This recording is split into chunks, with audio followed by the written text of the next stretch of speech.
आत्मवंदन सभी को। मैं नीतू महाअवतार फाउंडेशन के इस मंच में आए सभी ध्यानियों का स्वागत करती हूँ। आज हमारे साथ सतपाल सर जुड़ेंगे, बट सबसे पहले अपन ध्यान की यात्रा शुरू करते हैं। तो सब आरामदायक स्थिति में बैठ जाए। अगर चश्मा पहने हुए तो चश्मा खोल ले, थोड़ा पानी पी ले, कमर और गर्दन सीधी, मन सजग, आंखें बंद, दोनों हाथों को क्रॉस करे, दोनों पैरों को फोल्ड कर ले। पूरा ध्यान अपने श्वास प्रश्वास की तरफ एकाग्र करें। हर आती और जाती हुई श्वास को महसूस करिए। 3 बार लंबी और गहरी श्वास लेंगे। श्वास भरे, कुछ पल के लिए रुके और फिर धीरे धीरे मुंह से श्वास छोड़े।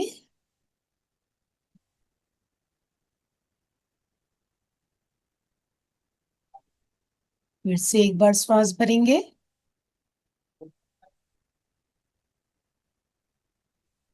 कुछ पल के लिए रुके,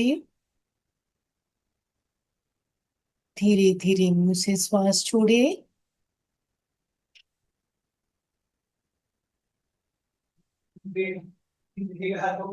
एक बार फिर से श्वास भरेंगे,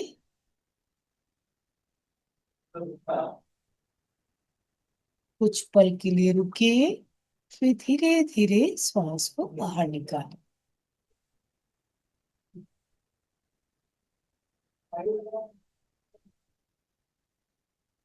और पूरा ध्यान श्वासों की तरफ एकाग्र करिए। हर आती और जाती हुई श्वास को देखते रहें। धीरे धीरे आपकी श्वास छोटी होती जा रही है।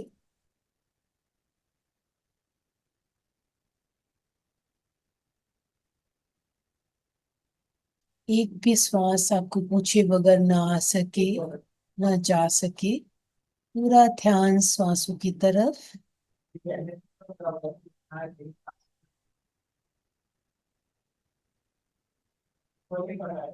अपना मन बहुत चंचल है।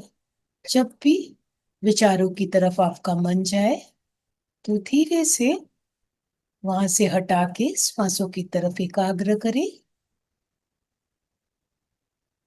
सहज श्वास,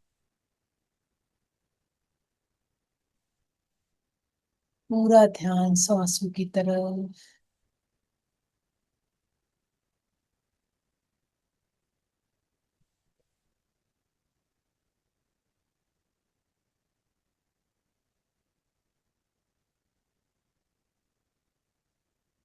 उपस्थपायु चिदानन्दरूप शिवोऽहं शिवोऽहम्।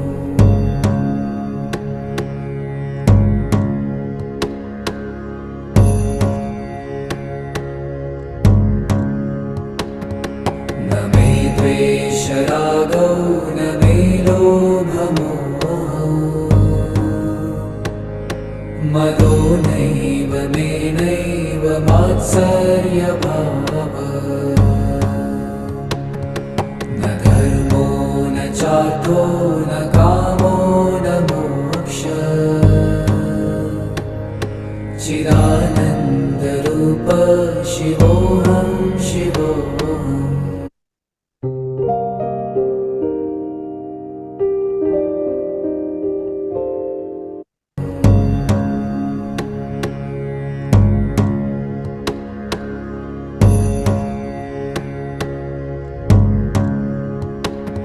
न पुण्यं न पापं न सौख्यं न दुःखं,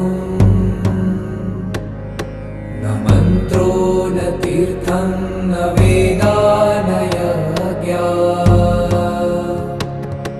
अहं भोजनं नैव भोजं न भोक्ता।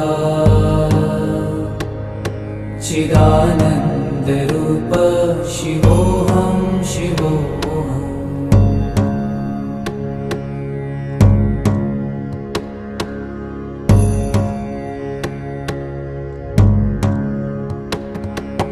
मृत्युर्न शङ्का न मे जातिभेद पिता नैव मे नैव माता न जन्म न बन्धुर्न मित्रं गुरुर्नैव शिष्यम् चिदानन्दरूप शिवोऽहं शिवोऽहम्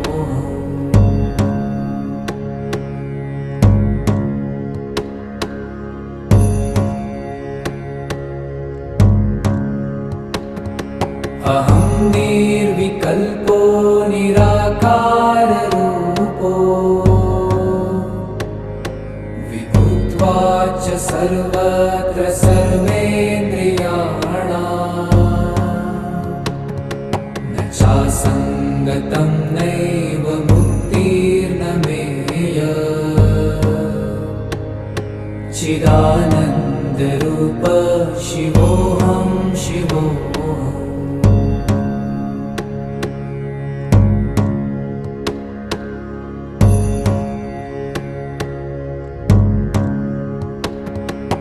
मनोबुद्धि अहङ्कार चित्तानि नाहम्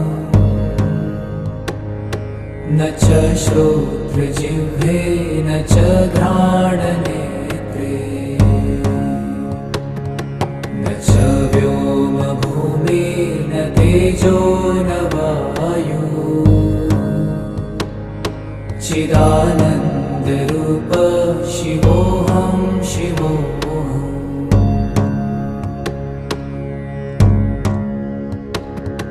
न च प्राणसंज्ञो न वै पञ्चवायु न वा सप्तधातु न वा पञ्चकोश न वा पाणिपादं न चोपस्थपायु चिदानन्दरूप शिवोऽहं शिवोऽहम्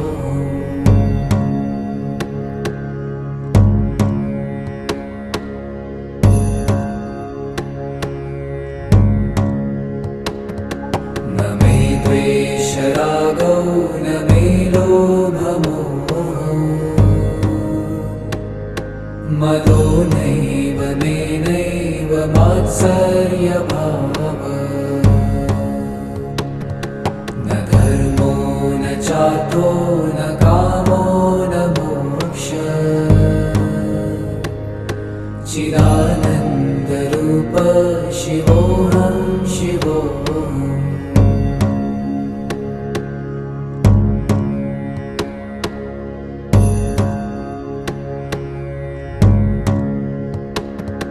न पुण्यं न पापं न सौख्यं न दुःखम् न मन्त्रो न तीर्थं न वेदा न यज्ञा अहं भोजनं नैव भोजं न भोक्ता चिदानन्दरूप शिवोऽहं शिवोऽहम्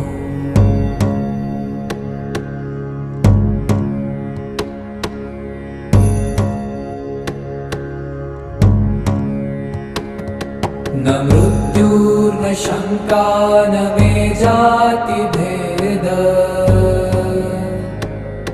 पिता नैव मे नैव माता न जन्म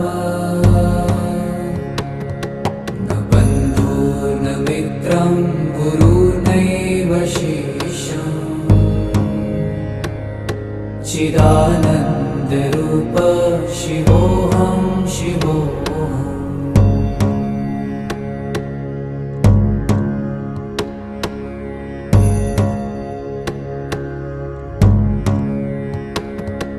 अहं निर्विकल्पो निराकाररूपो विभूत्वा च सर्वत्र सर्वेन्द्रियाणाम्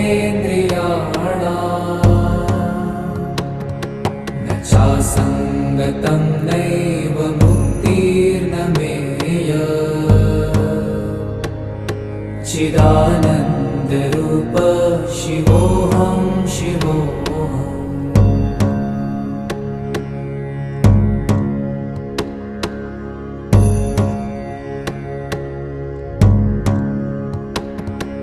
मनोबुद्धि अहङ्कार चित्तानि नाहम्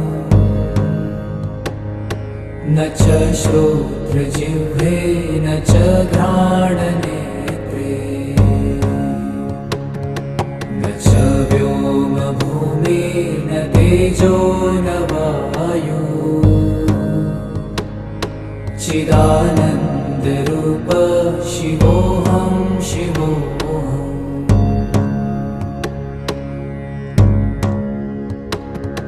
न च प्राणसंज्ञो न वै पञ्चवायु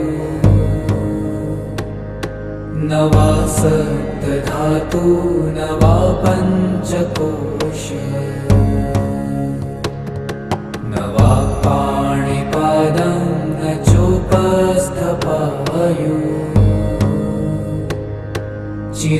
चिदानन्दरूप शिवोऽहं शिवोऽहम्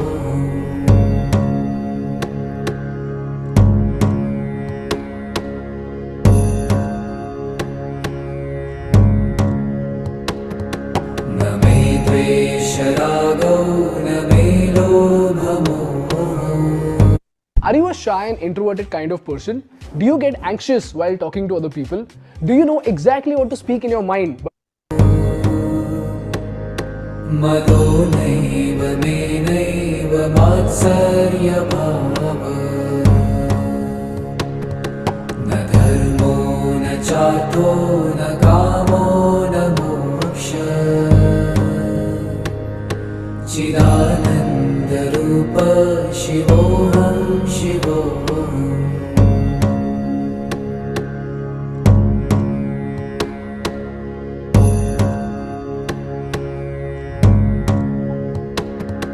न पुण्यं न पापं न सौख्यं न दुःखं न मन्त्रो न तीर्थं न वेदा न यज्ञा अहं भोजनं नैव भोजं न भोक्ता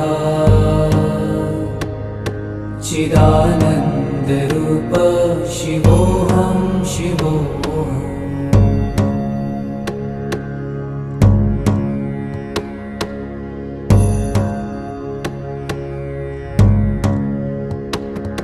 न मृत्युर्न शङ्का न मे जातिभेद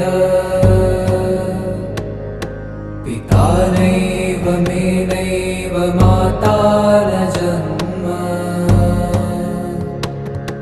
न बन्धुर्न मित्रं गुरुर्नैव शिष्यम्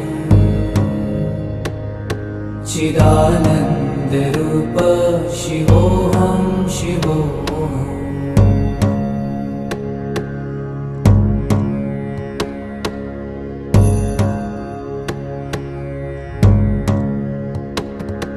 अहं निर्विकल्पो निराकाररूपो विभूत्वाच्च सर्वत्र सर्वेन्द्रियाणाम् न चासङ्गतं नैव मुक्तिर्न मेय चिदानन्दरूप शिवोऽहं शिवोऽहम्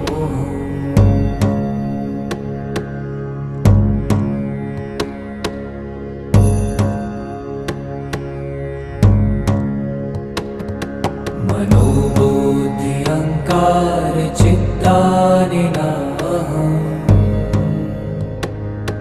न च श्रोत्रजिह्वे न च घ्राणनेत्रे न च व्योमभूमिर्न तेजो न वायु चिदानन्दरूप शिवोऽहं शिवोऽहम्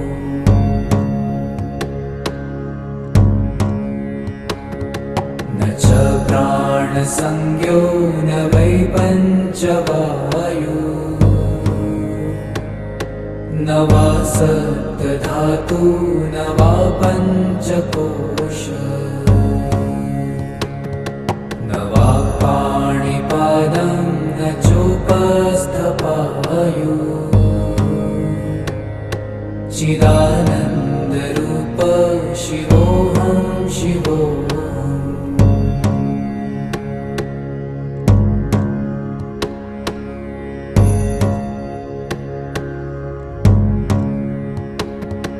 न मे द्वेषरागौ न मे लोभमोहौ मदो नैव मे नैव मात्सर्यभावः न धर्मो न चार्थो न कामो न मोक्षः चिदानन्दरूप शिवोऽहं शिवोऽहम्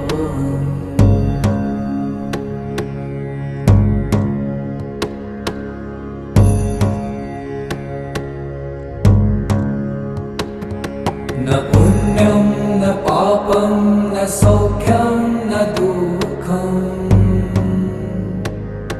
न मन्त्रो न तीर्थं न वेदा न यज्ञा अहं भोजनं नैव भोजं न भोक्ता चिदानन्दरूप शिवोऽहं शिवोऽहम्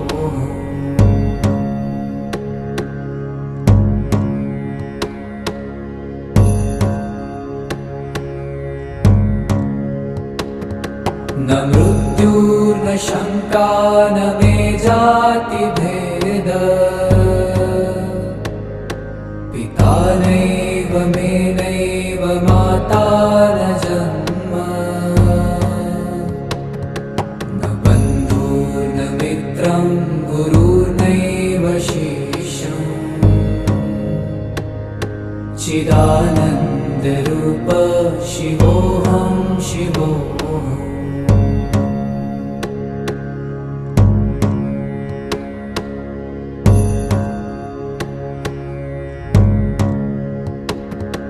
अहं निर्विकल्पो निराकाररूपो विभुत्वाच्च सर्वत्र सर्वेन्द्रियाणाम् न चासङ्गतं नैव मुक्तिर्न मेय चिदानन्दरूप शिवोऽहं शिवोऽहम्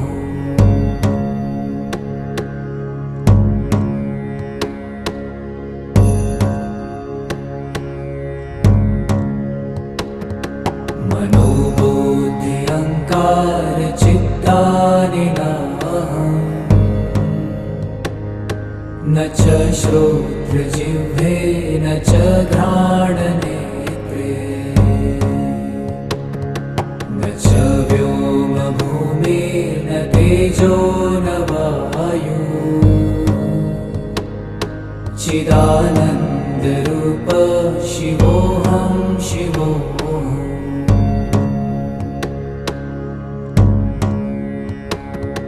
न च प्राणसंज्ञो न वै पञ्चवायु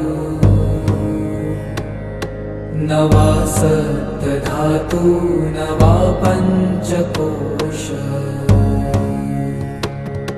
न वा पाणिपादं न चोपस्थपायु चिदानन्दरूप शिवोऽहं शिवोऽहम्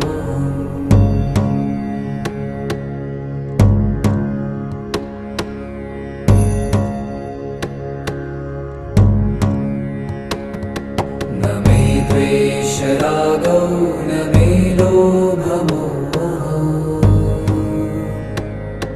मदो नैव मे नैव मात्सर्यभावः न धर्मो न चार्थो न कामो न मोक्षः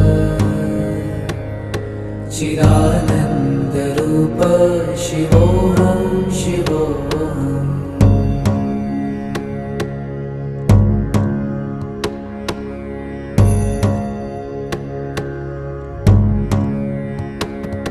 न पुण्यं न पापं न सौख्यं न दुःखम् न मन्त्रो न तीर्थं न वेदा न यज्ञा अहं भोजनं नैव भोजं न भोक्ता चिदानन्दरूप शिवोऽहं शिवोऽहम्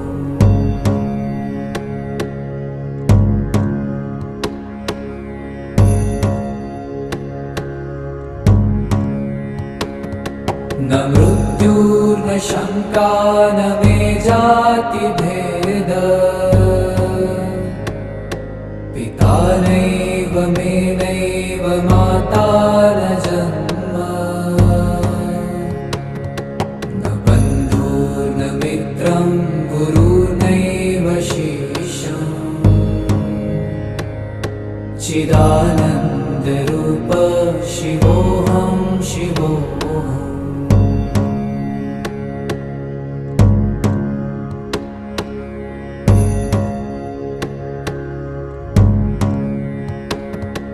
अहं निर्विकल्पो निराकाररूपो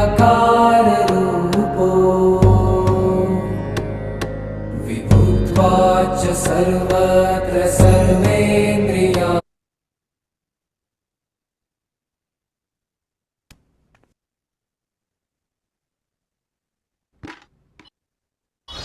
धन्यवाद. हे सामान्य प्रायमर देशाच्या व्हाईटेस्ट putty Birla white पुट्टीच्या like समजल्याबद्दल.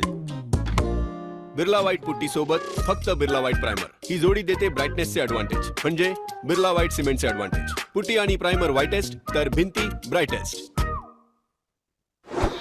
This is the world's first reusable cotton swab. It can remove up to 10 times more earwax. Latest studies न चासङ्गतं नैव मुक्तिर्न मेय चिदानन्दरूप शिवोऽहं शिवोऽहम्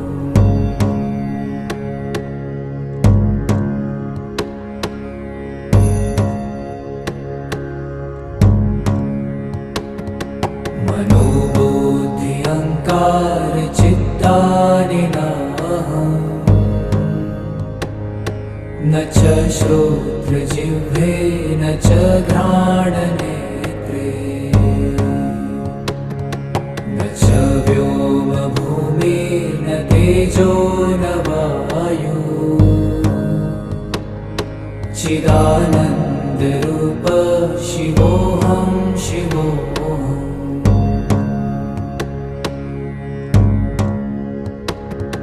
न च प्राणसंज्ञो न वै पञ्चवायु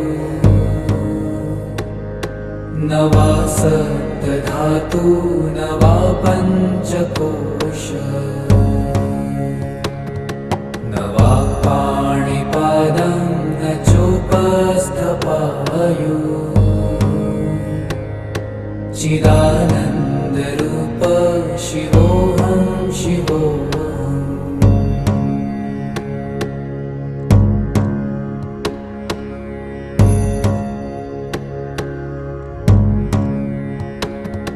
न मे द्वेषरागौ न मे लोभमोहौ मदो नैव मे नैव मात्सर्यभावः न धर्मो न चार्थो न कामो न मोक्षः चिदानन्दरूप शिवोऽहं शिवोऽहम्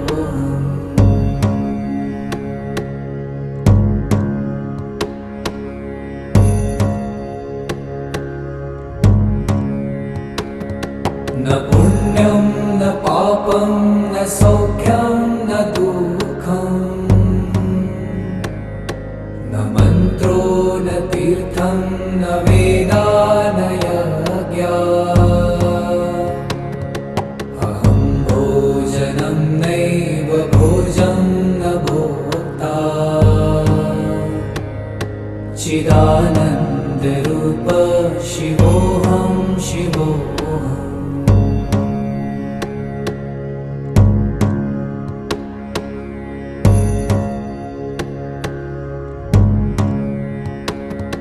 न मृत्युर्न शङ्का न मे जातिभेद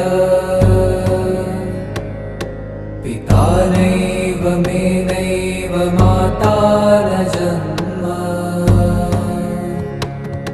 न बन्धुर्न मित्रं गुरुर्नैव शिष्यम् चिदानन्दरूप शिवोऽहं शिवोऽहम्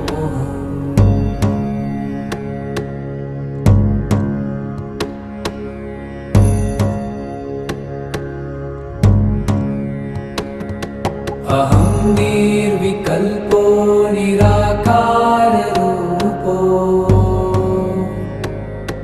विभूत्वाच सर्वत्र सर्वेन्द्रियाणाम् न चासङ्गतं नैव मुक्तिर्न मेय चिदानन्दरूप शिवोऽहं शिवोऽहम्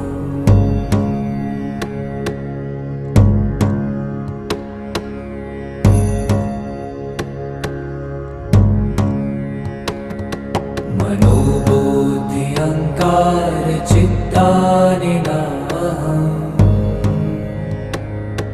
न च श्रोत्रजिह्वे न च घ्राणनेत्रे न च व्योमभूमिर्न तेजो न वायु चिदानन्दरूप शिवोऽहं शिवोऽहम्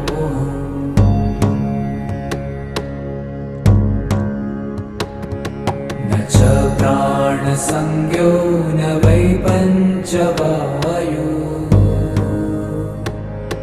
न वा सप्तधातु न वा पञ्चकोश न वा पाणिपादं न चोपस्थपायु चिदानन्दरूप शिवोऽहं शिवोऽहम्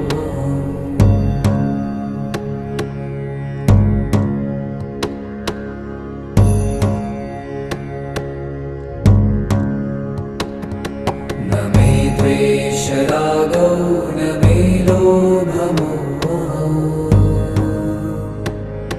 मदो नैव मे नैव मात्सर्यभाव न धर्मो न चार्थो न कामो न मोक्ष चिदानन्दरूप शिवोऽहं शिवोऽहम् सर आपके हिसाब से आजकल लोग सबसे ज्यादा हेल्थ मिस्टेक क्या कर रहे हैं? देखिए मेरे हिसाब से दिन में 24 घंटे होते हैं और उसमें से मिनिमम 7 आवर्स टू 9 आवर्स आपको सोना है। अब ये जो सोने की टाइमिंग है ये बहुत बड़ा रोल प्ले करती है आपकी पूरे मेटाबॉलिक क्लॉक में। मेरा मानना ये है कि आपको 11 बजे से पहले पहले सो जाना है। 10 साढ़े 10 पौने 11 आप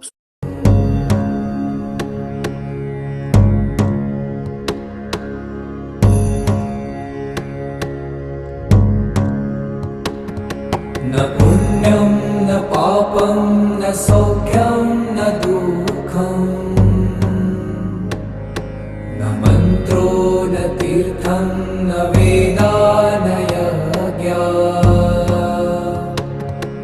अहं भोजनं नैव भोजं न भोक्ता चिदानन्दरूप शिवोऽहं शिवोऽहम्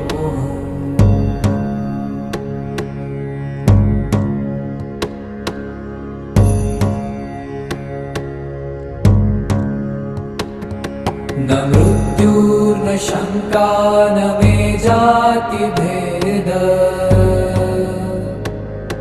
पिता नैव त्वमेनैव माता न जन्म न बन्धुर्न मित्रं गुरुर्नैव शिष्यम् चिदानन्दरूप शिवोऽहं शिवोऽहम्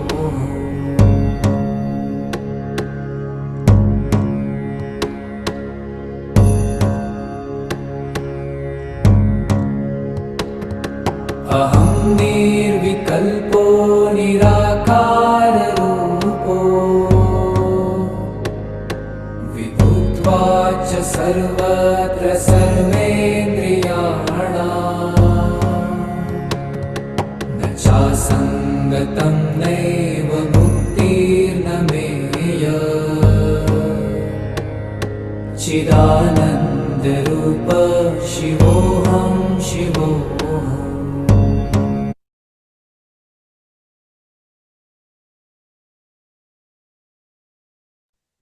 लास्ट 1 मिनट दोस्तों, बने रहिए अपने ध्यान में, कोई भी आंखें ना खोले।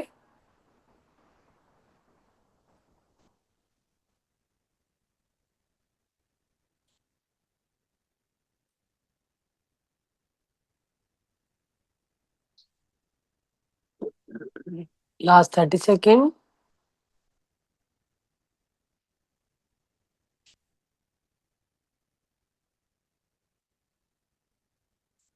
धीरे धीरे अपनी चेतना में लौटने के लिए तैयार हो जाए मास्टर।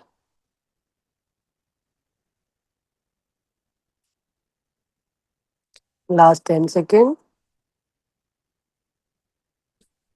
10, 9, 8, 7, 6, 5, 4, 3, 2, 1, 0। धीरे धीरे दोस्तों अपनी हाथ पैरों की उंगलियों को हिलाते हुए, हाथों की उंगलियां खोलते हुए और दोनों हथेलियों को अपनी आंखों पे रख लीजिए। 5, 4, 3, 2, 1, 0।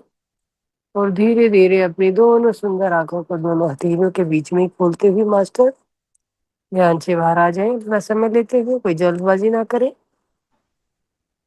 और जो ध्यान से बाहर आ चुके हैं, अपना अनुभव बताना चाहे तो दर्ज करा सकते हैं मास्टर।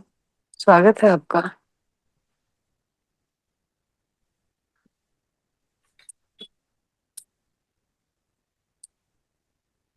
नीतू जी, सतपाल जी आ चुके हैं, को होस्ट कर दीजिए। या।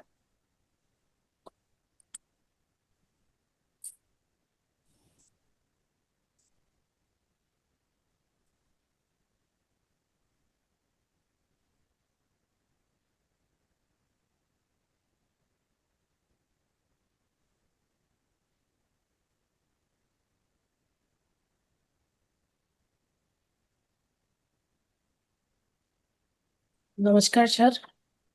जी नमस्ते। आपका इस मंच में बहुत बहुत स्वागत है हम सभी की तरफ से। Thank you.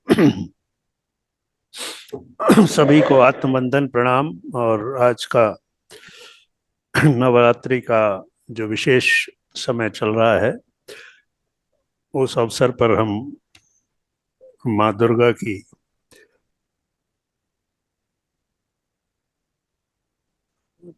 स्तुति करते हुए आज का ये हमारा सेशन शुरू करते हैं। या देवी सर्वभूतेषु शक्ति रूपेण संस्थिता नमस्तस्यै नमस्तस्यै नमस्तस्यै नमो नमः। इस प्रकार आज का हमारा जो सेशन रहेगा, नवरात्र, सभी को प्रणाम। और नवरात्रि के विषय अवसर पर आप सभी को हार्दिक बधाई, हार्दिक अभिनंदन। और शक्ति की उपासना का, आत्म बल को बढ़ाने का और शारीरिक शक्ति को प्राप्त करने का ये 9 दिन का अवसर आता है। पूरे साल में 4 संधि काल होते हैं।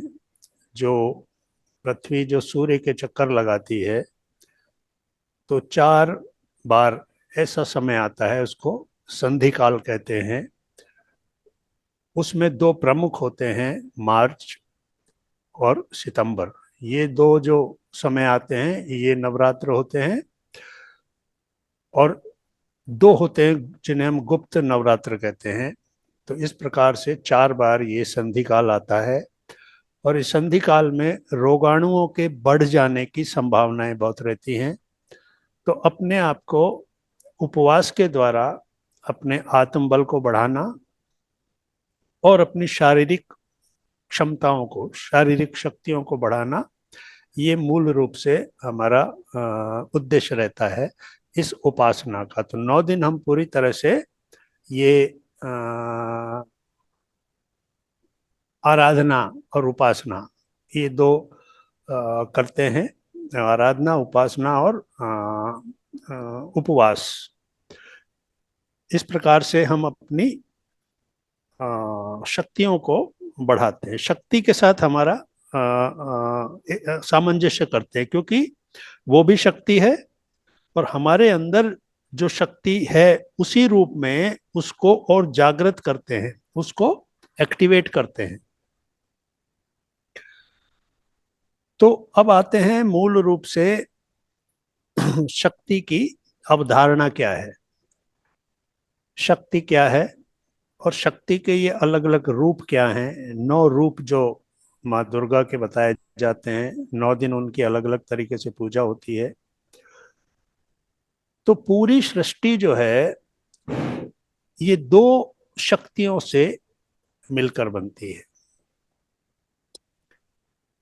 शिव और शक्ति।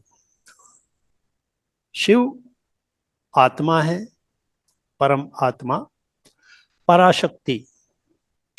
और शक्ति जो प्रकृति है या माया है, वो है अपरा शक्ति। तो परा और अपरा शक्तियां मिलकर इस पूरी ब्रह्मांड को रचना करती हैं। जो कुछ हमें दिखाई देता है वो प्रकृति है, वो शक्ति ही है या माया है। और इसको ऊर्जा देने वाला, इसको चलाने वाला, वो है शिव। शिव। तो शिव और शक्ति का ये जो सामंजस्य हुआ है, ये जो मेल हुआ है, यही मूल रूप से इस सृष्टि की अवधारणा जो हुई है। ये सृष्टि जिस तरह से अस्तित्व में आई है, इन 2 के मिलन से आई है। तो यहाँ पर शक्ति को कहा गया है सृष्टि का रूप। सृष्टि को जिसने रचा, सृष्टि के रूप में, प्रकृति के रूप में जो सबके सामने हमें दिखाई दे रही है। तो सृष्टि क्या है? स्त्री रूप है, प्रकृति स्त्री रूप है और शिव पुरुष रूप है।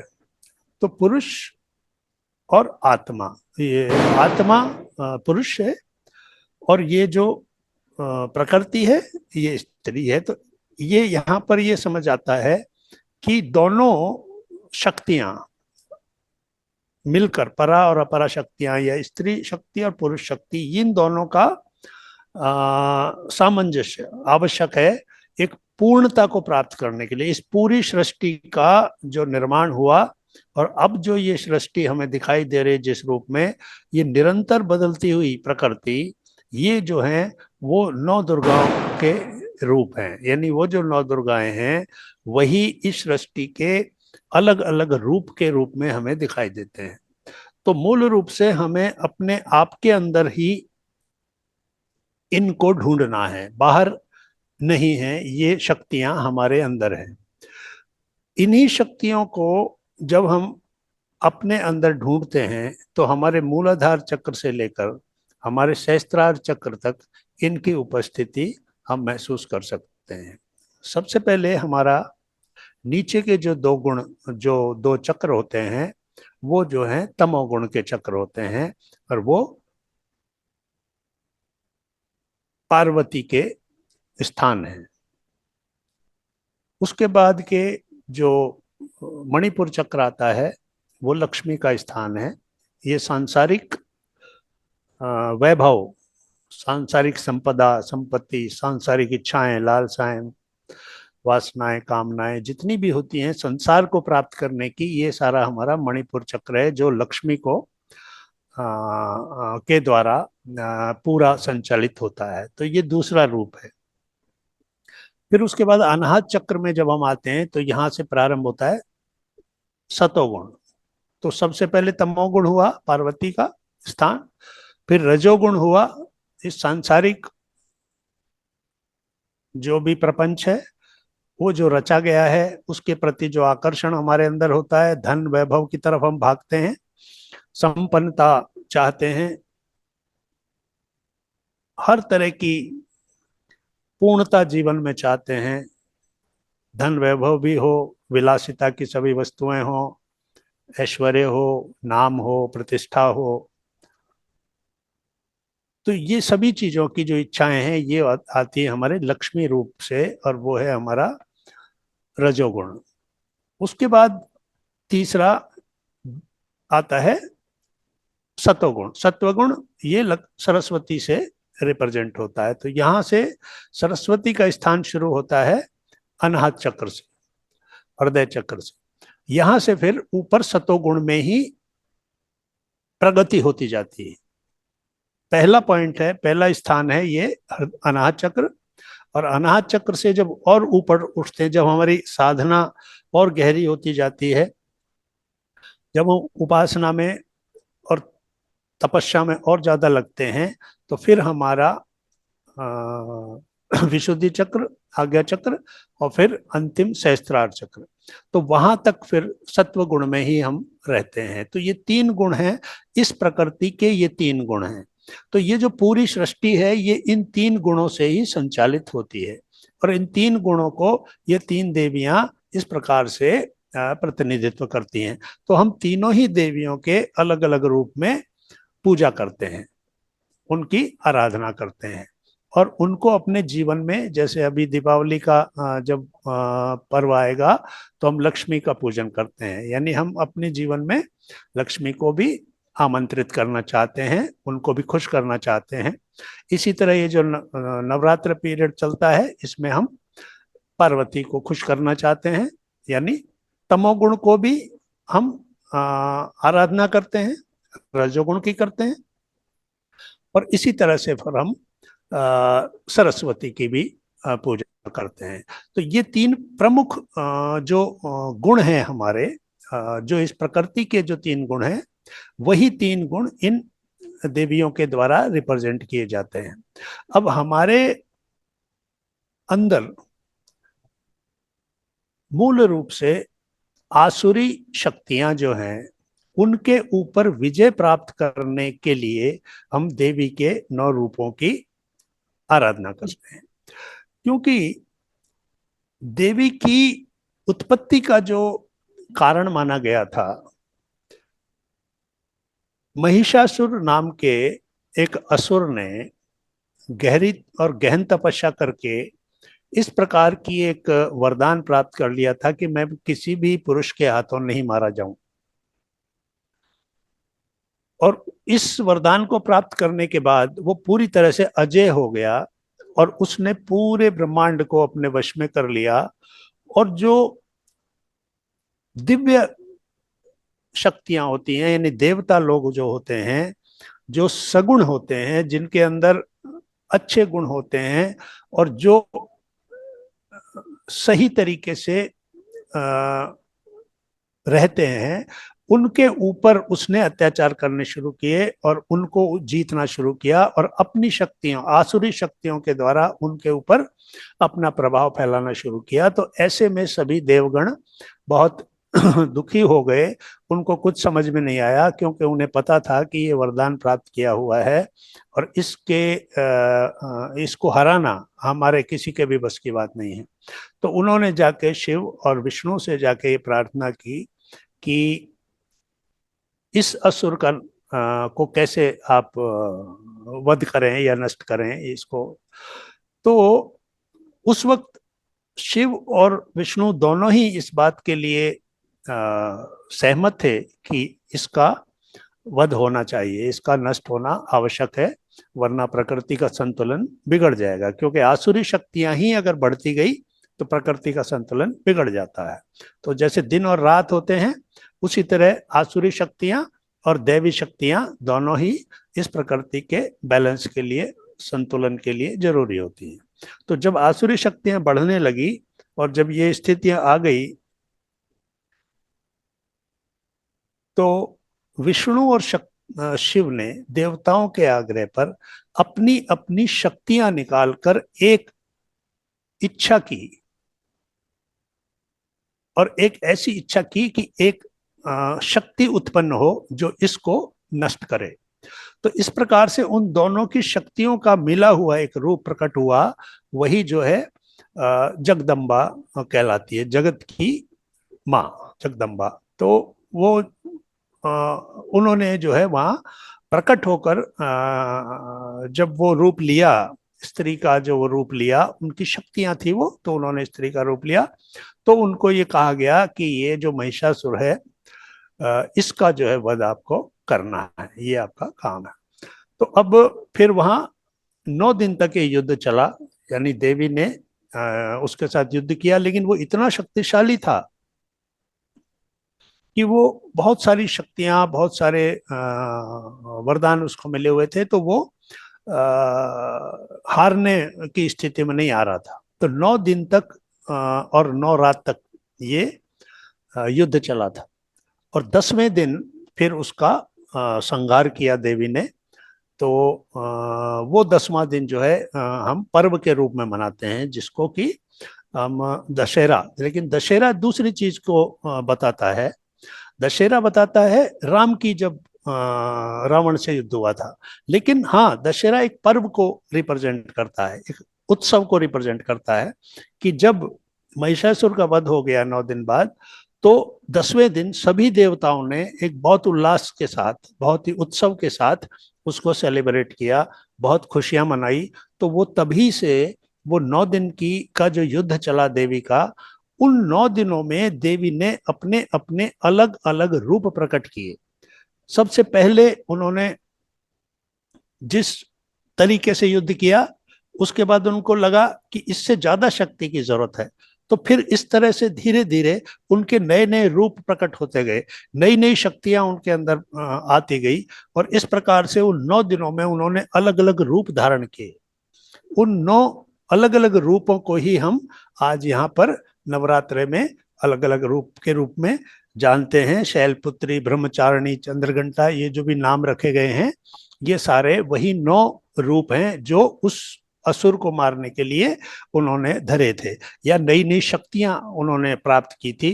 और इस प्रकार से हमें 9 रूपों में ही, उन 9 के 9 रूपों की ही आराधना करनी होती है, जिससे कि हमारे अंदर वो सारे गुण, वो शक्तियां आए जो कि उन्होंने अलग अलग दिन अलग अलग धारण करी थी।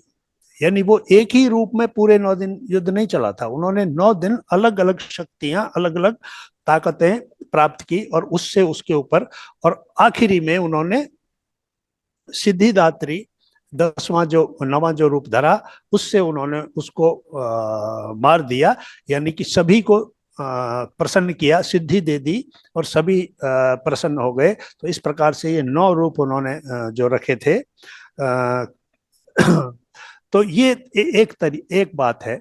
फिर दूसरा जो हम लोग मनाते हैं, सेलिब्रेट करते हैं नवरात्र को, वो ये है कि जब रावण ने शिव की आराधना करके, तपस्या करके शिव जी से ये वरदान प्राप्त कर लिया था कि मैं किस तरीके से मैं अजय हो गया हूँ, तो शिव जी के द्वारा वरदान दे दिए जाने से शक्ति, यानी शक्ति ने भी उसका साथ दिया। यानी शिव ने वरदान दिया तो शक्ति तो शिव की अर्धांगिनी है, तो उन्होंने कहा कि ये आपका प्रिय है तो मेरा भी प्रिय है।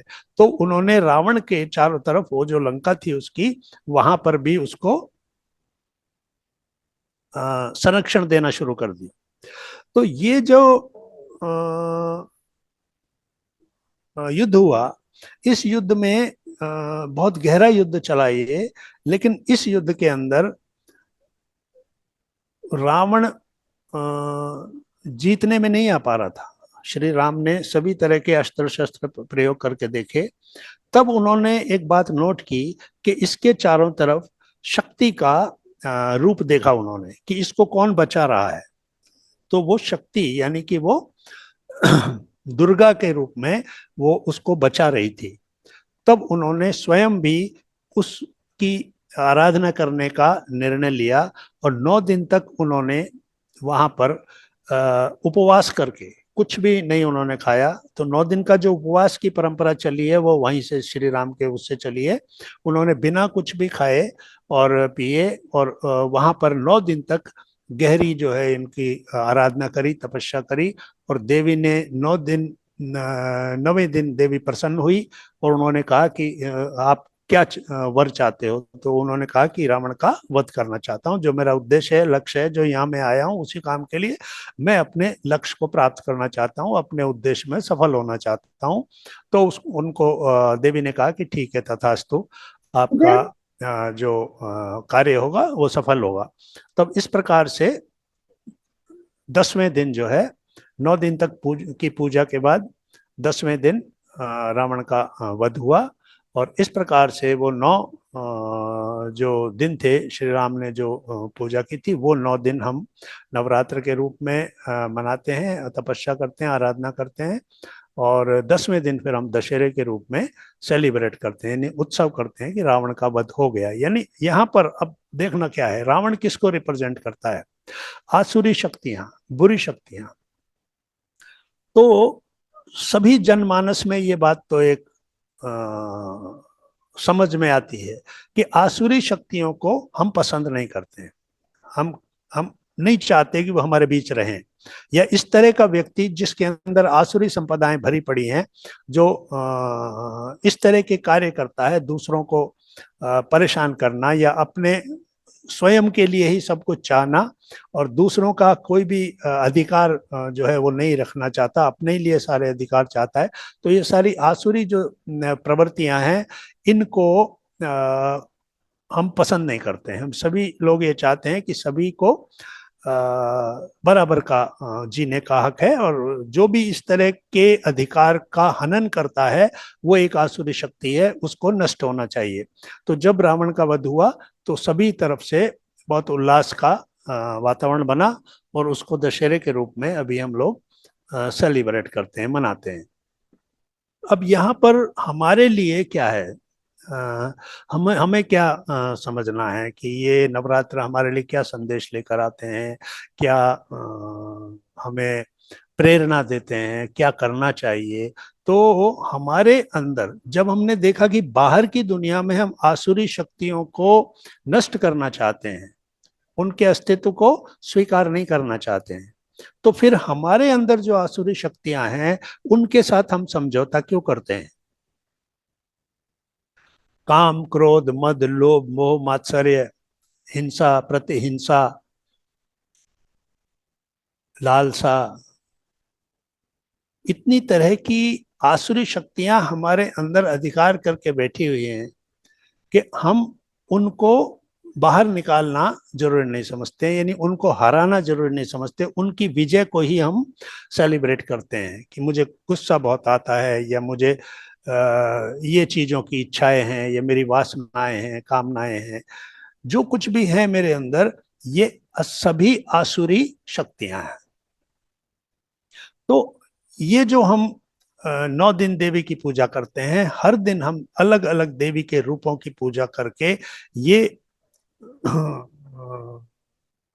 प्रार्थना करते हैं कि हमारे अंदर जो 9 आसुरी संपदाएं हैं उनको भी एक एक दिन करके, एक एक दिन देवी को प्रसन्न करें और वो हमारे अंदर से उस एक आसुरी संपदा को निकाले। और इस प्रकार से उन 9 दिनों में हम अपने अंदर की सारी आसुरी शक्तियों को बाहर निकाल दें, और इस प्रकार से फिर दैवी शक्तियां हमारे अंदर प्रवेश करें।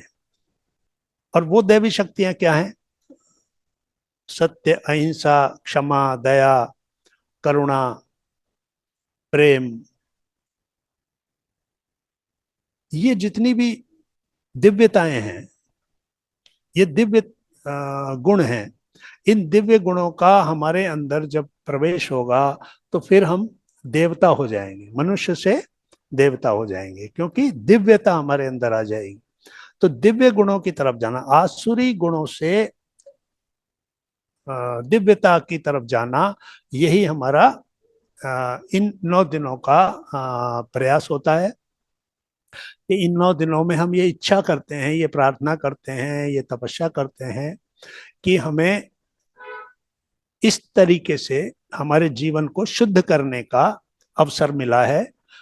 और जैसे सोने को तपाया जाता है, कोई आभूषण गहना बनाने से पहले, ज्वेलरी बनाने से पहले उसको तपाया जाता है, तो उसी तरह से हम भी तपते हैं, जिससे कि हम एक अच्छे समाज के लिए गहने के रूप में बन सके, इस सोसाइटी के लिए, इस पूरे समाज के लिए, अपने परिवार के लिए हम भी एक ज्वेलरी की तरह अपने आप को साबित कर सकें कि ये हमने हमारे जीवन को इस तरीके से बदला।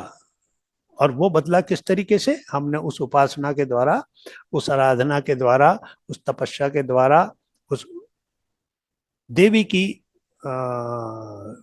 आशीर्वाद लिया, देवी को प्रसन्न किया, और देवी ने फिर हमें इस प्रकार की शक्तियां दी, जिसकी वजह से आसुरी शक्तियां हमारे अंदर कम हुई और दिव्यता हमारे अंदर बढ़ती गई। तो यहाँ पर हम सबसे पहले जब पहला नवरात्रा करते हैं और माँ शैलपुत्री की आराधना करते हैं, तो वो स्थिति होती है, हम अपने मूलाधार चक्र में स्थित होते हैं। मूलाधार चक्र हमारे अस्तित्व का एक बहुत महत्वपूर्ण कारण है। मूलाधार, मूल यानी जड़।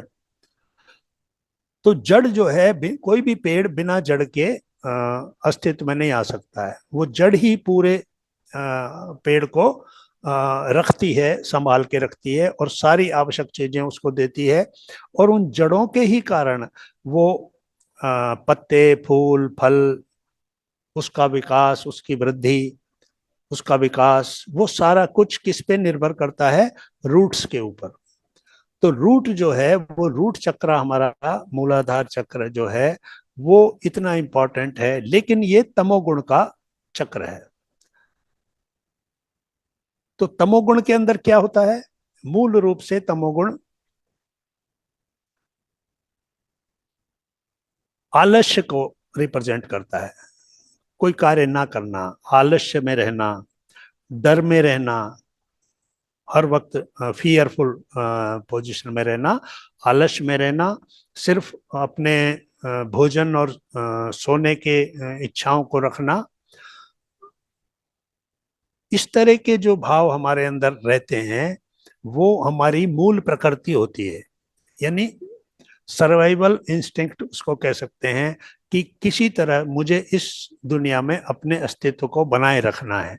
इससे आगे की सोच हमको पैदा करनी पड़ती है, हमारे अंदर लानी पड़ती है। लेकिन बाय डिफॉल्ट जो सोच हमारे अंदर आती है, वो आती है पशु के अंदर जो सोच होती है। तो पशुत्व से दिव्यत्व की तरफ जाना है।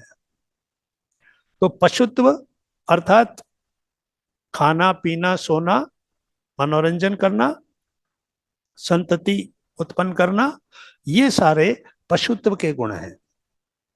तो मूल रूप से हम भी पशु ही हैं। हमें इस धरती पर जब भेजा जाता है, तो हमारे अंदर वो पशु के ही गुण होते हैं। तो इसलिए पशु और हम बराबर होते हैं। क्यों? क्योंकि हमारी चेतना मूलाधार चक्र में स्थित रहती है। पहला जो चक्र है हमारा, तो उसको हम रूट चक्र भी इसलिए बोलते हैं कि वो ही हमारा आधार है। वही, उसी के बेस पर हम, हमारी चेतना जो है अब वहां स्थित रहती है। तो अगर पशु में और हम में कोई अंतर नहीं है, तो फिर मानव साम्राज्य में जब हम आए हैं, तो इससे पहले का जो हमारा साम्राज्य था वो प्राणी साम्राज्य था, यानी पशु जगत से ही हम यहाँ पर आए हैं। इसलिए सबसे पहला जो चक्र होता है, पहले जो गुण होते हैं वही गुण होते हैं जो हम कैरी फॉरवर्ड कर रहे हैं, जो वहां से लेकर आ रहे हैं, हमारे प्राणी जगत से लेकर आ रहे हैं। तो प्राणी जगत में क्योंकि ग्रुप कॉन्शियसनेस होती है, इंडिविजुअल कॉन्शियसनेस नहीं होती है, तो सामूहिक चेतना का वो स्थान होता है कि सभी एक जैसा ही काम करते हैं, वहां कोई अलग से कुछ नहीं करता, सब एक ही जगह रहते हैं, एक तरह के प्राणी सब एक ही जगह रहते हैं और एक ही तरह से काम करते हैं, उनके अंदर और कोई तीसरी बात नहीं होती है। तो वो जो मूल स्वभाव होता है पशु जगत का, वही हमारा जब ह्यूमन किंगडम में हम आते हैं, मानव समाज में, तो हमारा मूल जो स्वभाव है वो पशु समाज का वो ही रहता है। लेकिन अब यहाँ पर हमको मानव समाज में आ जाने के कारण अब हमको यहाँ पर ज्ञान मिलता है, यानी हमें विवेक मिलता है, जिससे हमारी बुद्धि के अंदर हमें सोचने और विचार करने और ज्ञान को प्राप्त करने की शक्ति मिलती है। तो वहां से हमारा जो ये 9 दिनों का प्रक्रिया है, प्रोसेस है, इसमें हमें पशुत्व से मनुष्यत्व और मनुष्यत्व से दिव्यत्व यानी देवता बनना है। तो इसमें सबसे पहले हमारा जो मूल भाव है हमारे कि हमें अपनी सर्वाइवल के लिए ही जीना है, हमें भोजन चाहिए, सोना चाहिए, आराम चाहिए, शरीर को पूरी सुख चाहिए, हमें विलासिता चाहिए, या समझिए कि हमारे नई जनरेशन पैदा करने का हमारे अंदर भाव होता है। तो ये जो भाव है ये हमारा नीचे के चक्रों का भाव है, यानी कि ये तमोगुण के अंदर आता है। तो अब यहाँ से इस भाव से अगर हम इसी भाव में रहें, बहुत सारे ऐसे हैं मनुष्य जो इसी भाव में पूरा जीवन गुजार देते हैं, क्योंकि उनको इसी के अंदर लगता है कि यही जीवन की सच्चाई है, यही जीवन का लक्ष्य है, और जो कुछ हमें अगर ये मिल रहा है, भोजन मिल रहा है, सोने को मिल रहा है, तो ये हमारे जीवन का अंतिम लक्ष्य है और हम बड़े प्रसन्न हैं, खुश हैं। तो इसी के अंदर प्रसन्नता और खुशी ढूंढ लेते हैं। लेकिन यहां से जब चेतना को ज्ञान मिलने लगता है, जब समझ में आता है, जब कम्युनिटी में यानी समाज में जब वो देखता है, कुछ ज्ञान उसको मिलता है कि ये ही सब कुछ नहीं है, इसके ऊपर उठना है, तो फिर उसकी चेतना ऊपर उठती है। और यहां से शुरू के जो शैलपुत्री और दूसरा दिन जो ब्रह्मचारिणी की हम आराधना करते हैं, उसके बाद फिर ये नीचे के 2 चक्र हो जाते हैं, स्वादिष्ठान और मूलाधार। स्वादिष्ठान और मूलाधार, तो पहला हमारे शैलपुत्री का हमने आराधना करी मूलाधार चक्र में, फिर वहां से दूसरा दिन जो हम करते हैं वो हम करते हैं हमारे ब्रह्मचारिणी का उपासना करते हैं, यानी हमारे स्वादिष्ठान चक्र में आ जाते हैं। और फिर उसके बाद अब हमारा मणिपुर चक्र में प्रवेश करेंगे, चंद्रघंटा देवी के उसमें, यहाँ से हम जुड़ जाते हैं हमारे इस संसार की सभी चीजों से। हम अब क्या चाहते हैं, वैभव चाहते हैं, यानी हमारी मूल आवश्यकताएं पूरी हो गई, भोजन और बाकी जो रहने की आवश्यकताएं पूरी हो गई हैं। तो अब हम फिर अपना ऊपर वो लेके आते हैं,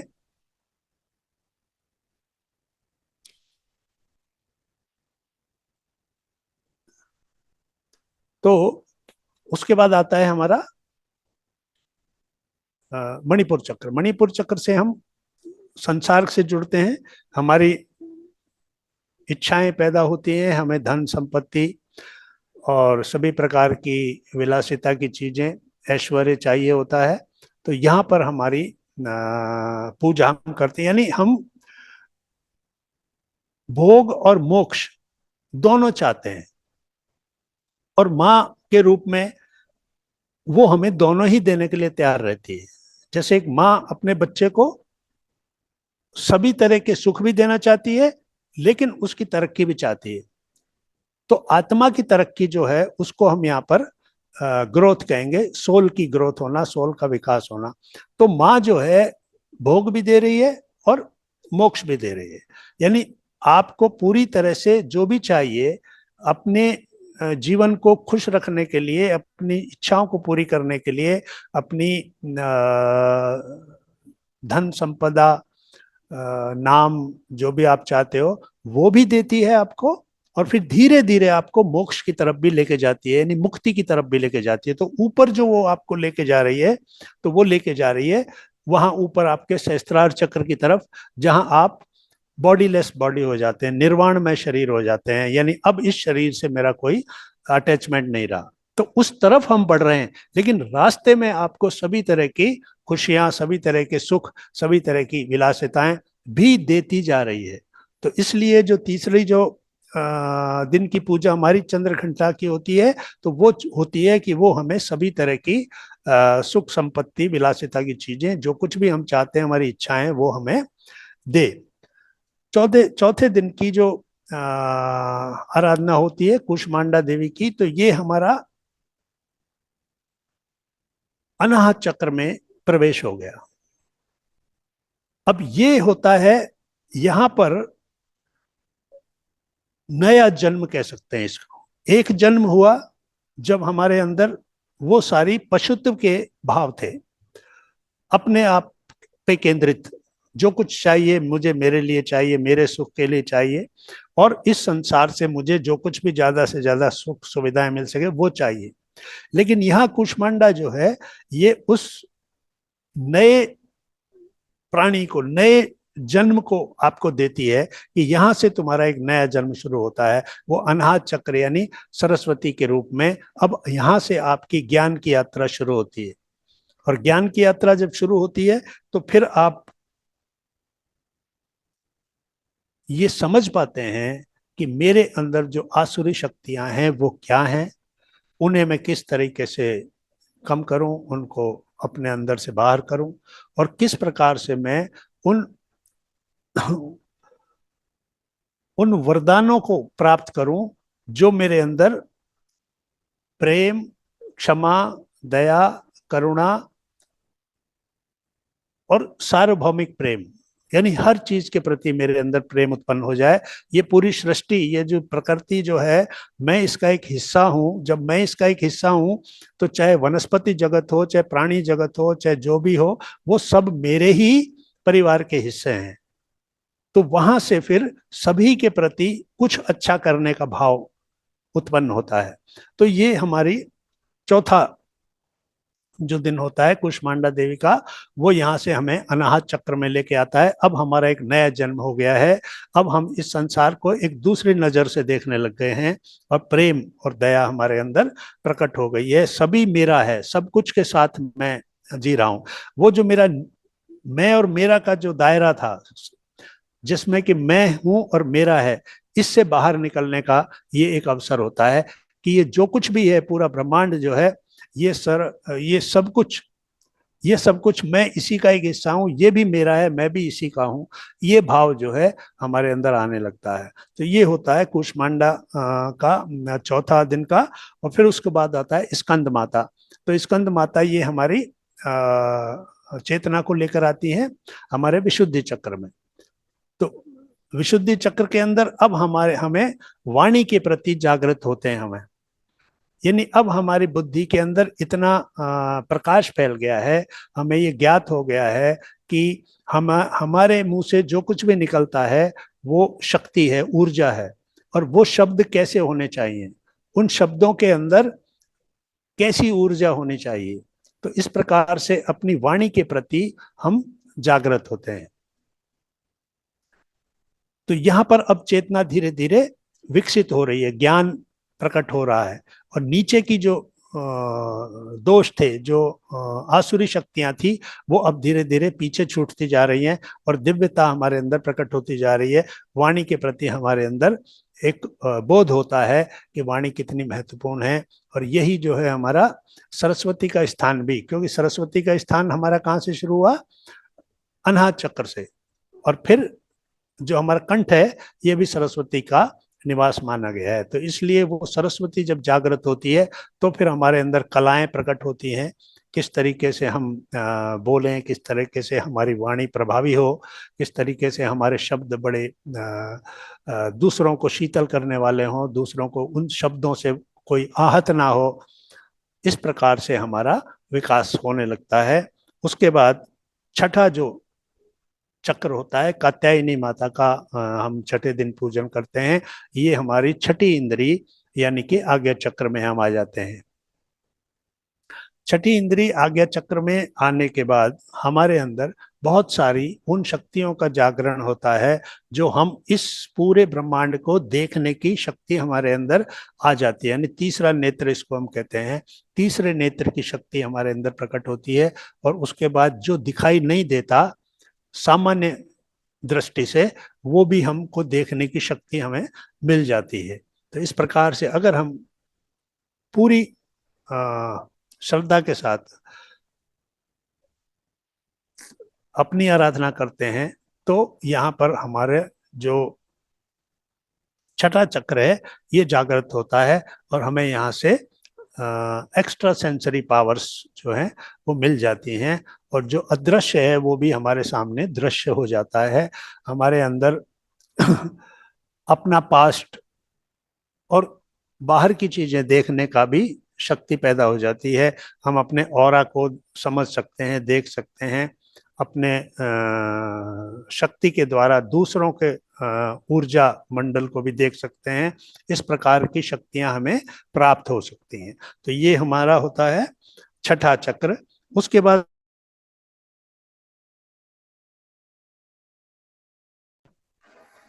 ये आ जाती है सहस्त्रार चक्र में। तो इस प्रकार से धीरे धीरे हर दिन 9 दिन तक हम जब आराधना करते हैं तो इस प्रकार हम अपनी चेतना को सहस्त्रार चक्र में लेकर आते हैं और उसके बाद वहां स्थित होने के बाद फिर 8वीं और 9वीं महागौरी और सिद्धिदात्री की पूजा होती है। यानी सिद्धिदात्री हमें सभी तरह की सिद्धियां प्रदान करती हैं और ये हमारे चेतना के अलग अलग स्तर हैं। हम नीचे से चले थे, पशुत्व से चले थे, फिर हमारे मणिपुर चक्र में आए, एक मनुष्य के रूप में हमने संसार के अंदर काम करना शुरू किया, अपने कारोबार की तरफ, रोजगार की तरफ, अपने घर परिवार की तरफ, धन संपदा इनकी तरफ। ये एक मनुष्य के रूप में हमने अपने विवेक से सब चीजें एकत्रित करनी शुरू की, लेकिन फिर इनको भी पीछे छोड़ना है, इनसे भी आगे बढ़ना है और वहां से फिर हम अपने अनाथ चक्र में प्रवेश कर गए। वहां से फिर दिव्यता का हमारे जीवन में प्रवेश हुआ। वहां से फिर हमने आसुरी शक्तियों को कम करना शुरू किया, हराना शुरू किया और इस प्रकार से धीरे धीरे आते हुए हम अपने उस स्थान पर आ गए, सहस्त्रार चक्र में आ गए और वहां पर हमने सिद्धिदात्री की आराधना की और वहां से हमको वो सभी सिद्धियां मिली जिनसे कि हम ये समझ पाए जीवन में मेरा उद्देश्य क्या है। तो भोग भी मिला, यानी अच्छा जीवन भी मिला माता की कृपा से, और मोक्ष भी मिला, यानी अब आपकी चेतना आ गई सहस्त्रार चक्र में, आप निर्वाण में शरीर में आ गए। अब यानी मोक्ष हो गया आपका। आप संसार की सभी इच्छाओं से, अगर संसार की इच्छाएं पूर्ण नहीं होती तो वो इच्छाएं रह जाती हैं। तो माता दोनों तरीके से काम करती है, आपकी इच्छाएं भी पूर्ण करती हैं जिससे कि वो बचे नहीं, उनका कोई बीज रहे नहीं, वो नष्ट हो जाए, और फिर आपको मोक्ष की तरफ लेके जाती है ताकि आप इन सब चीजों की तरफ से उदासीन हो जाएं, क्योंकि ये सब चीजें मुझे मिल चुकी हैं, मैं संतुष्ट हो गया हूं। तो इसलिए भोग और मोक्ष दोनों की दायिनी ये जगदम्बा माँ है, जिसने कि इस पूरी प्रकृति को, पूरी सृष्टि को रूप दिया है। और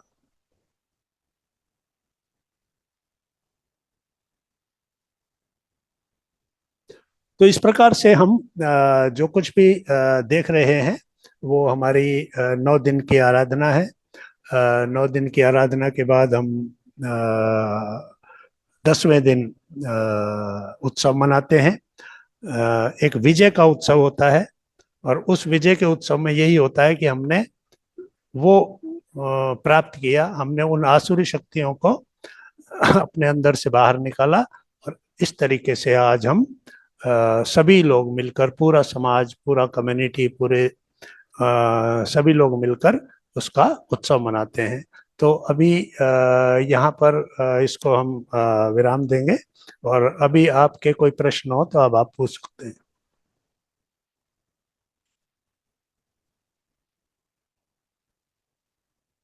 यस मास्टर, कोई भी किसी का सवाल है तो पूछ सकते हैं।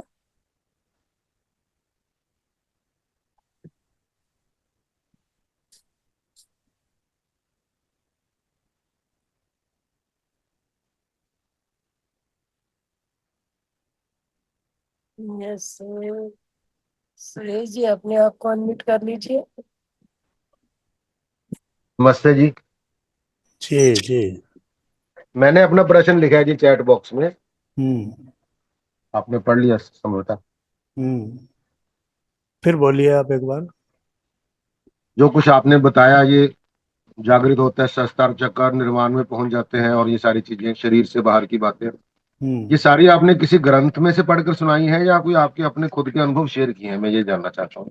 ग्रंथों में से पढ़ी हुई है, लेकिन किसी एक ग्रंथ में नहीं है, अलग अलग जगह से अलग अलग चीजें पढ़ी हैं, कहीं से कुछ कहीं से कुछ, तो इस तरह से फिर उनको मिलाया है और वो सब आपको बताया है। रेफरेंस ग्रंथ का था कि मैं भी देखना चाहता हूँ जी, या कोई आपका अनुभव है तो। अब रेफरेंस के लिए तो कहाँ तक मैं आपको बताऊं कि कौन सी है, छोटी छोटी चीजें पढ़िए, कुछ आप कुछ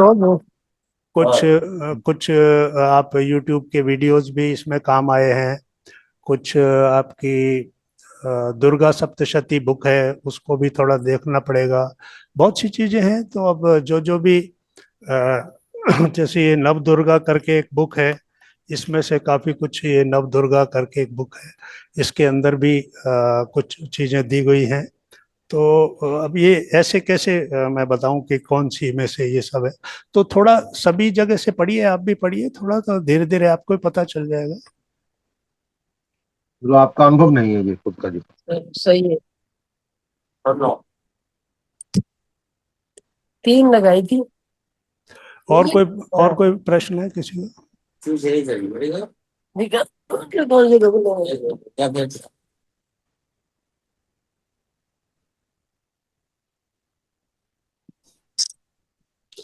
तो ठीक है, थैंक यू सभी का, बहुत बहुत धन्यवाद आपने। ठीक है, ये है। अच्छा, एक पीछे है उधर, ये इसकी आवाज आ रही है। ये दो तीसरे काम। एक्सक्यूज मी, किसी का आवाज आ रहा है, प्लीज म्यूट कर ले सबको अपने आप को। यस नीतू जी, अभी कोई सवाल नहीं है तो आप कंक्लूड कर दीजिए। मैम, सर मैम मैं एक सवाल पूछना चाह रही थी। यस मास्टर, बोलिए। सर नमस्कार सभी को। सर मैं ये जानना चाह रही थी, एक्चुअली मुझे क्या है, नॉलेज तो बहुत होता है लेकिन मैं वो थोड़े समय में भूल जाती हूँ, लेकिन फिर भी वापस आने पे मुझे रिकॉल होता है, लेकिन उसको मैं अपने मतलब व्यक्त नहीं कर पाती हूँ, जैसे एक्सप्लेनेशन पावर जैसे है। तो इसके लिए आपने अभी जो बताया है इसमें, तो इसके लिए मुझे क्या करना चाहिए और आगे के लिए? विशुद्धि चक्र पर काम कीजिए। विशुद्धि चक्र पे जैसे आप मंत्र बोलिए और ओम का उच्चारण कीजिए, ये जो आपका विशुद्धि चक्र है ना, इसको आपको जागृत करना है। तो इसलिए आपका एक तो ओम के लंबे उच्चारण करिए, दिन में कम से कम 5 मिनट तक ओम बोलिए।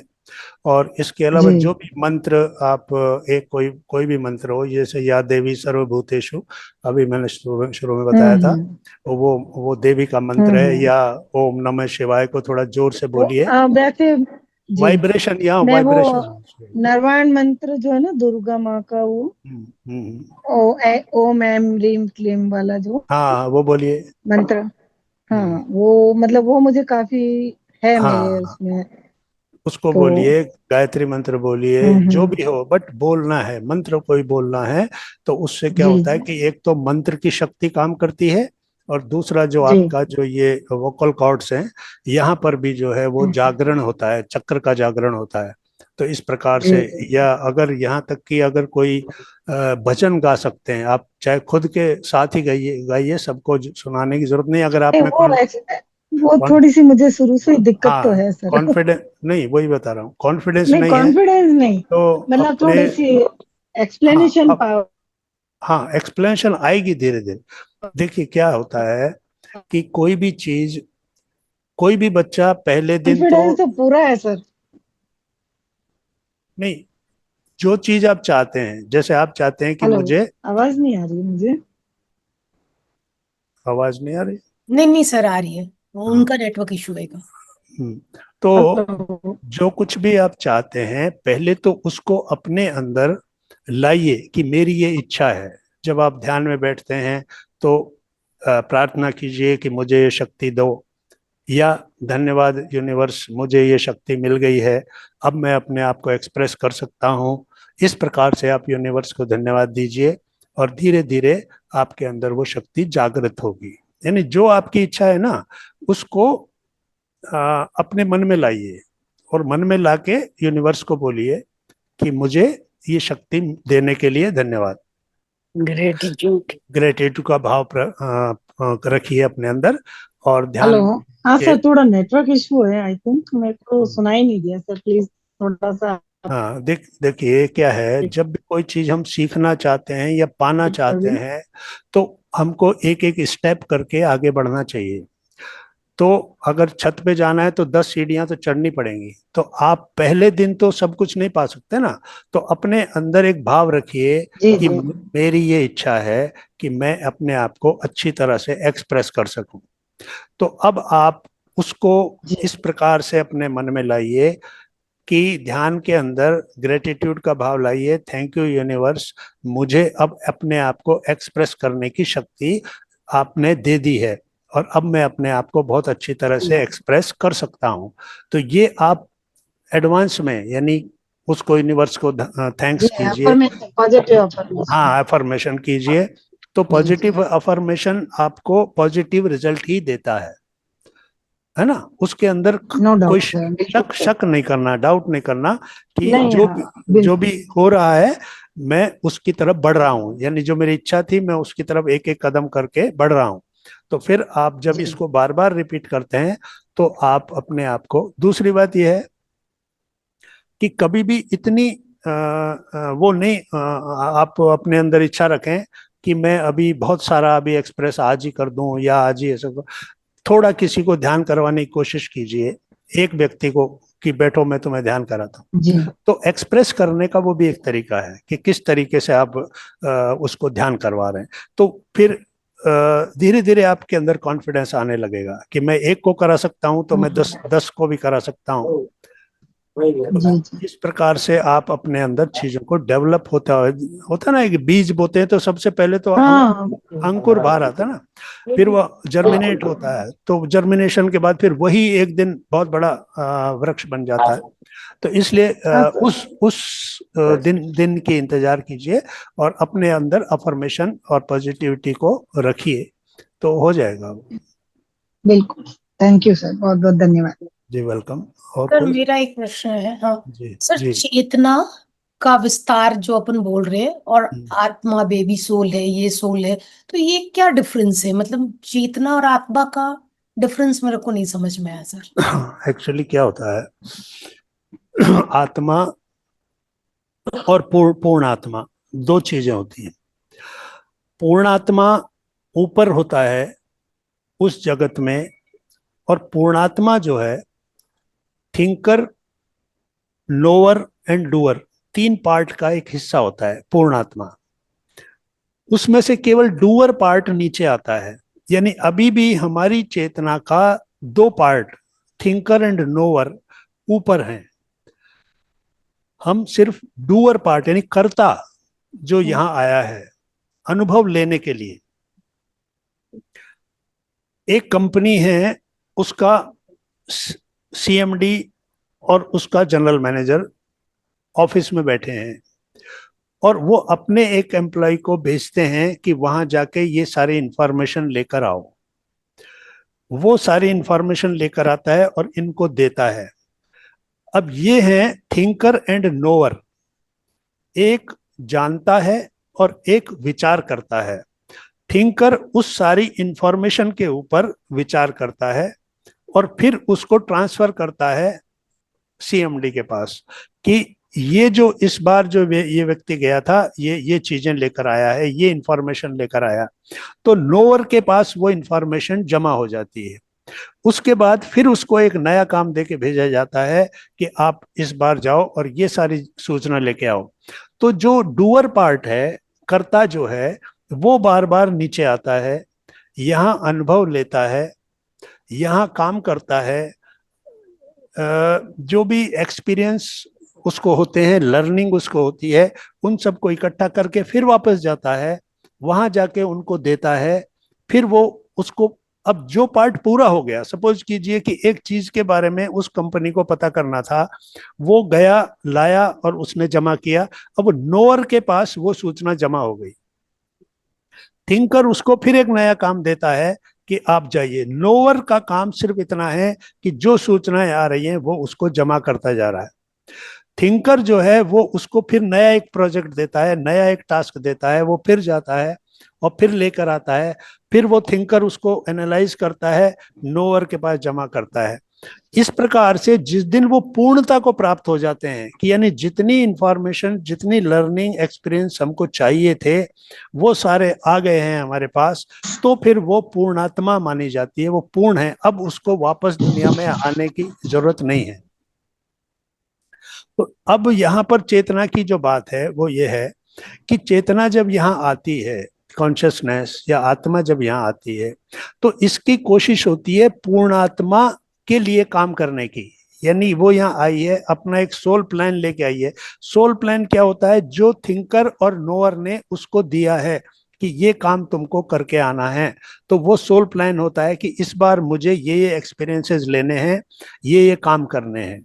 इसीलिए कहा जाता है कि इस दुनिया में ना कोई सुख है, ना दुख है, ना लाभ है, ना हानि है, ना शोक है, ना हर्ष है, सब कुछ आपकी लर्निंग है। उस लर्निंग और एक्सपीरियंस के लिए आप यहाँ आए हैं, आप उसको लीजिए। नुकसान हो गया तो दुखी नहीं होना है, बिकॉज वो पार्ट ऑफ द लर्निंग है। अगर कोई व्यक्ति आपको बुरा भला कह रहा है, कोई आपका नुकसान कर रहा है, तो वो आपको उस व्यक्ति से वो चीजें सीखने को मिल रही हैं, तो उसको धन्यवाद कीजिए। तो ना कोई व्यक्ति आपके जीवन में ऐसा आता है जो आपको नुकसान पहुंचाना चाहता है। ऐसी कोई भाषा यूनिवर्स की नहीं है। नुकसान, फायदा, हर्ष, शोक, लाभ, हानि, ये सब हमने बनाए हैं, इस संसार की भाषा है। लेकिन आत्मा की भाषा ये नहीं है। आत्मा का सिर्फ दो ही चीजें हैं, लर्निंग एंड एक्सपीरियंस।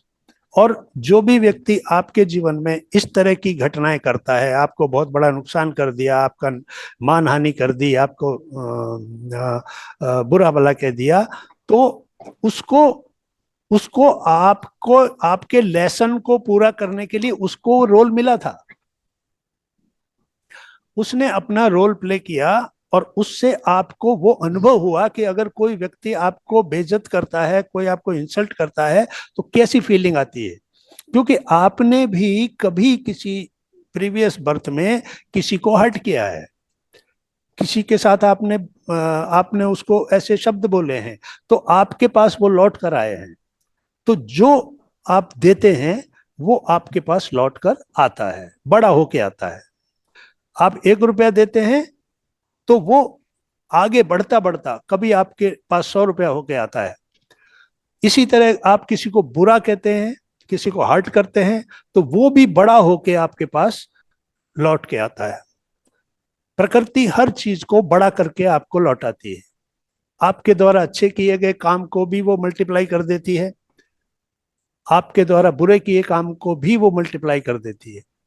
तो इसलिए जो कुछ भी हमारे जीवन में हो रहा है वो हमारा ही किया हुआ है, हमने ही वो दिया था जो लौट के आया है।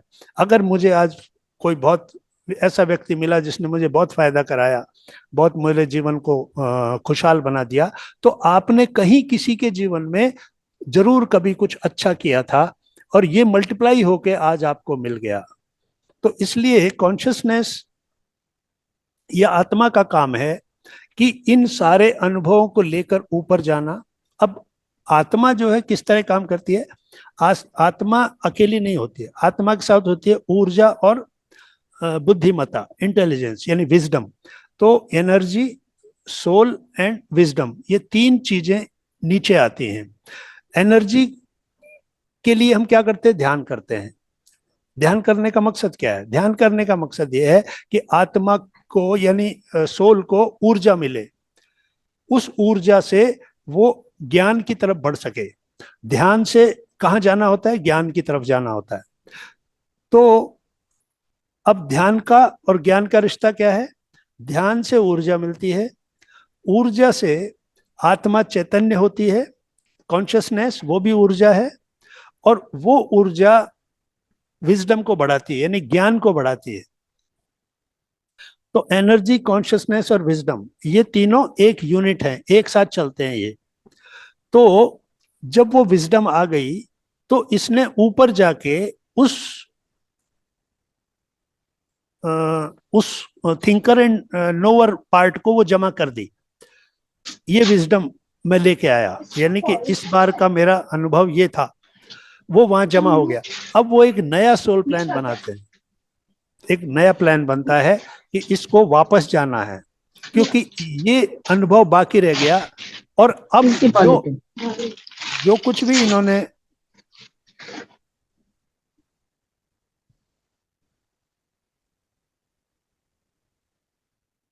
फोन अनम्यूट है, जो कुछ भी इन्होंने अभी अनुभव लिया उसी के अंदर अब उसको फिर एक नया प्लान बनाना होता है, फिर वो नीचे आता है। तो अभी यहाँ पर हम क्या समझ पाए हैं कि चेतना जो कॉन्शियसनेस जो है ये नीचे से यानी पशुत्व से बढ़ना चाहती है, ऊपर जाना चाहती है और मुक्त होना चाहती है। आत्मा इस चक्र से, ये जो सर्किल है, जन्म, मरण और फिर पुनर्जन्म, तो ये जो एक सर्किल है, आत्मा इससे बाहर आना चाहती है। और आत्मा बाहर कब आएगी, जब इसके अनुभव और इसकी शिक्षा पूरी हो जाएगी, और तब ये ऊपर जाके अपने आप को सरेंडर कर देगा कि अब मैं सारा ज्ञान ले चुका हूं। यही कारण है कि जब कोई बहुत बड़े ज्ञानी यहाँ पर जन्म लेते हैं, वो बहुत कम उम्र में ही चले जाते हैं। क्यों? क्योंकि उनका लर्निंग का वो लास्ट एक पीरियड होता है, और वो सिखाते हैं लोग, उनका जीवन बाद में सिखाने के काम आता है कि उन्होंने ये किया, उन्होंने इस जन्म में ऐसा किया। अर्थात अब वो पूर्णता को प्राप्त हो चुके हैं, वो आखिरी उनका यहाँ पर आना था, उनको अब आगे कुछ लर्निंग और एक्सपीरियंस नहीं लेना है, और इस प्रकार से वो फिर चले जाते हैं।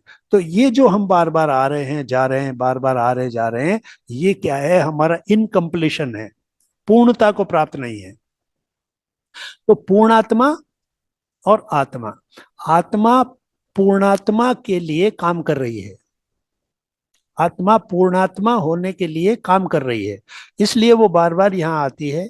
लेकिन वो जो प्लान बना के आती है, उस प्लान में से वो बहुत सारी बातों को भूल जाती है, क्योंकि यहाँ की जो सांसारिक बातें जो हैं, सांसारिक आकर्षण उसको अपनी तरफ खींच लेते हैं,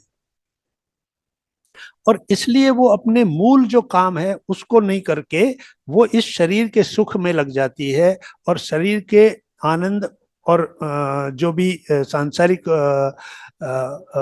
आकर्षण है, प्रलोभन है, उनमें चली जाती है, भटक जाती है। जैसे बच्चे को आप कुछ लेने बाजार भेजो और वो सामान लाने की बजाय कोई रास्ते में कोई खेल तमाशा हो रहा, वहां खड़ा होकर देखने लग जाए, तो वो जब लौटेगा तो क्या लेके आएगा, कुछ नहीं लेके आएगा, क्योंकि वो तो भूल गया कि वो क्या लेने गया था। तो इसलिए उसी तरह सोल प्लान बनाकर जब सोल यहाँ आती है, लेकिन यहाँ का जो तमाशा देखती है, इस संसार की प्रापंचिकता में फंस जाती है और वो अपने प्लान को भूल जाती है, तो वो जन्म उसका बेकार हो जाता है। फिर वो वापस जाती है, फिर नए कर्म लेके चली जाती है, और पुराने अभी सेटल ही नहीं हुए। तो इस प्रकार से ये जन्म बढ़ते जाते हैं। तो पुनरपि जननम पुनरपि मरणम पुनरपि जननी जठरे शयनम, ये क्रम चलता रहता है। सर आप 3 पार्ट जो बोले, एक डूअर, थिंकर और knower KNOW। Knower knower KNOWER। अच्छा, KN, नोअर। बट तो सर ये तीनों ही तो चेतना का ही पार्ट हो गया, डूअर, हाँ, थिंकर और ये। चेतना का ही पार्ट है, लेकिन एक पार्ट नीचे आता है, 2 पार्ट ऊपर रहते हैं। हाँ, तो फिर यही आत्मा है, फिर यही चेतना हो गई। हाँ, आत्मा जो होती है ना, यही कॉन्शियसनेस है। इसी इसी जैसे अब देखिए, कई बार क्या होता है, हम ये कहते हैं कि श्राद्ध क्यों करें, जबकि वो तो दूसरे जन्म में जा चुके हैं। एक्चुअली दूसरे जन्म जो हो रहे हैं वो किसके हो रहे हैं? वो जो मूल जो है ना, पूर्ण आत्मा, वो वहीं पर है। वो जो डूअर पार्ट है ना, वही आ रहा है और जा रहा है, वही अनुभव लेके वापस जा रहा है। तो जो पूर्णात्मा है, वो पूर्णता को प्राप्त करने के लिए अपने एक हिस्से को यहां भेजती है। वो हिस्सा यहाँ अपने जीवन को पूर्ण करता है, और फिर वो वापस जाके वहां पर उसको जमा कर देता है। इस प्रकार से, अच्छा, वो जो पूर्णात्मा है वो वहां घूम रही है, वो वहां रहती है उस लोक में।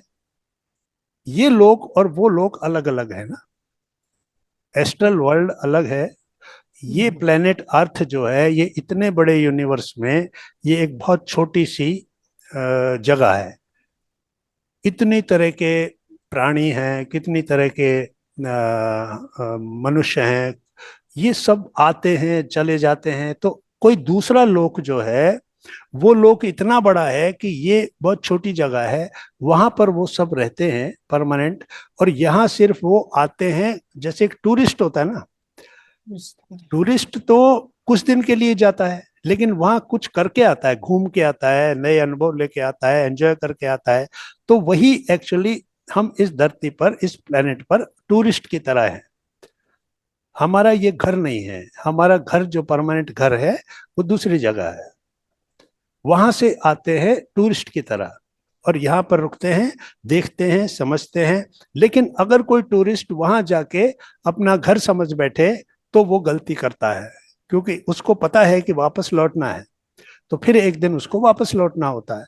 तो इसलिए ये कॉन्शियसनेस जो है, इसकी पूर्णता, तो कॉन्शियसनेस एक एनर्जी है, और उस एनर्जी के ये हिस्से हैं, डूअर, थिंकर एंड नोअर।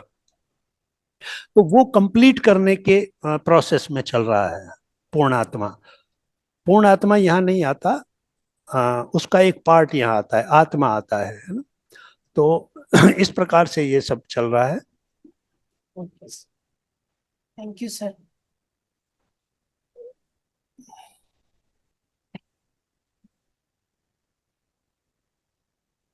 तो ठीक है, क्लोज करते हैं आज का। और किसी का कोई प्रश्न है? नहीं तो आज की वाणी को अपन यही विराम देते हैं। Thank you sir. इसी तरह के हमारी ध्यान और ज्ञान की यात्रा को आगे लेके जाएंगे। थैंक यू, थैंक यू, सभी को प्रणाम, शुभ रात्रि। शुभ रात्रि।